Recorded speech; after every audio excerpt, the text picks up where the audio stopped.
Assalamualaikum warahmatullahi wabarakatuh. Di sini saya Siti Monika Dwi Mukaroma, NIM E 2019-1072, kelas Perbankan Syariah 2, akan menanggapi video dari Bapak Dr. Abdul Wadud Nafis, LC MTI, tentang ekonomi tertutup tanpa kebijakan pemerintah dengan subbab ekonomi dua sektor. Apa sih ekonomi dua sektor? Perekonomian dua sektor adalah perekonomian yang terdiri atas sektor rumah tangga dan perusahaan. Dan perekonomian dua sektor ini merupakan bentuk yang paling sederhana dari analisis makroekonomi mengenai penentuan tingkat kegiatan ekonomi dari suatu negara. Selanjutnya yaitu diagram alir perekonomian dua sektor, di mana aliran pendapatan dalam perekonomian dua sektor ada 4. Yang pertama yaitu sektor perusahaan menggunakan faktor-faktor produksi yang dimiliki rumah tangga.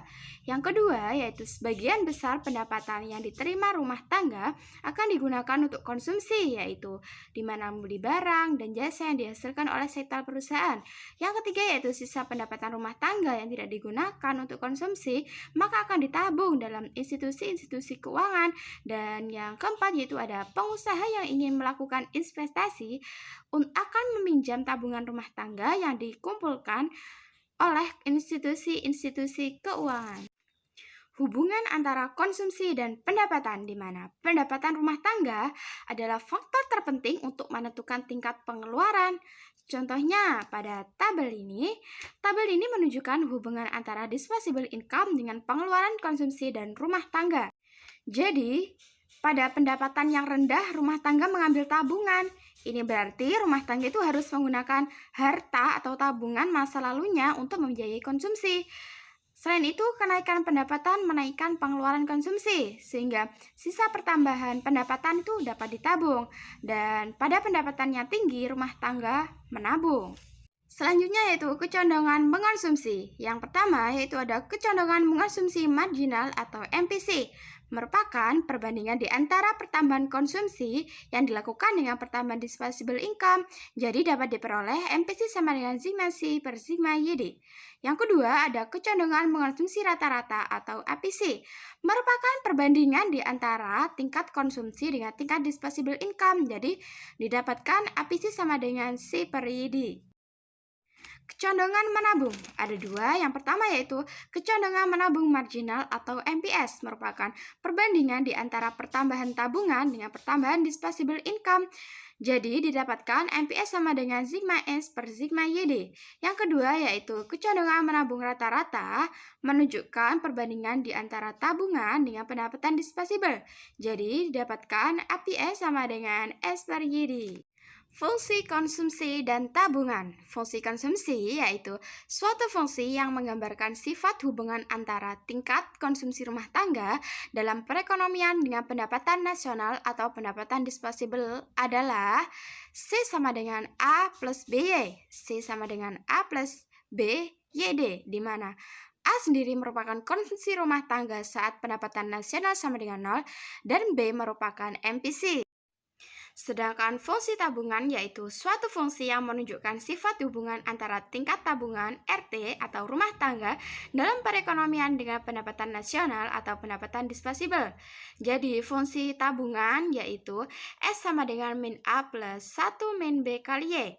S sama dengan min A plus 1 min B kali YD.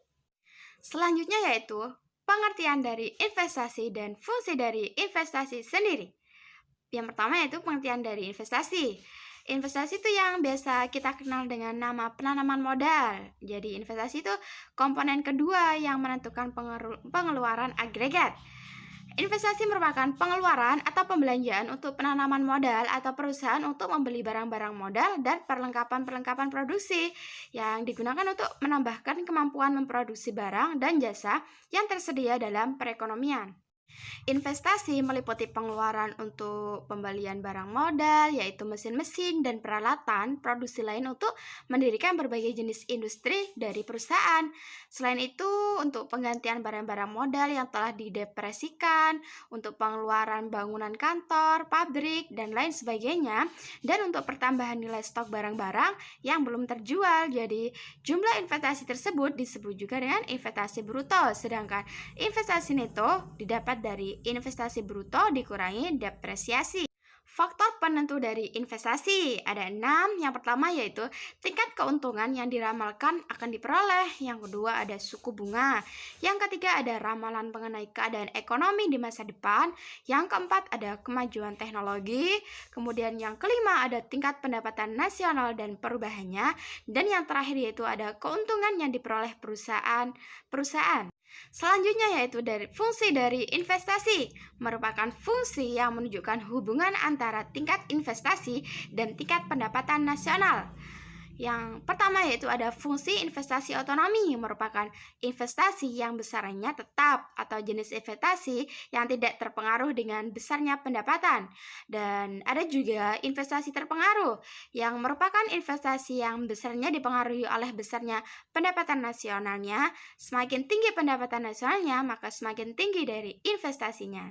Selanjutnya ada keseimbangan perekonomian negara, di mana dalam perekonomian dua sektor keseimbangan perekonomian negara tercapai apabila yang pertama yaitu ketika pendapatan nasional sama dengan konsumsi dan investasi, Y sama dengan C plus I. Dan yang kedua yaitu investasi sama dengan tabungan, I sama dengan S. Sekian video tanggapan dari saya. Wassalamualaikum warahmatullahi wabarakatuh.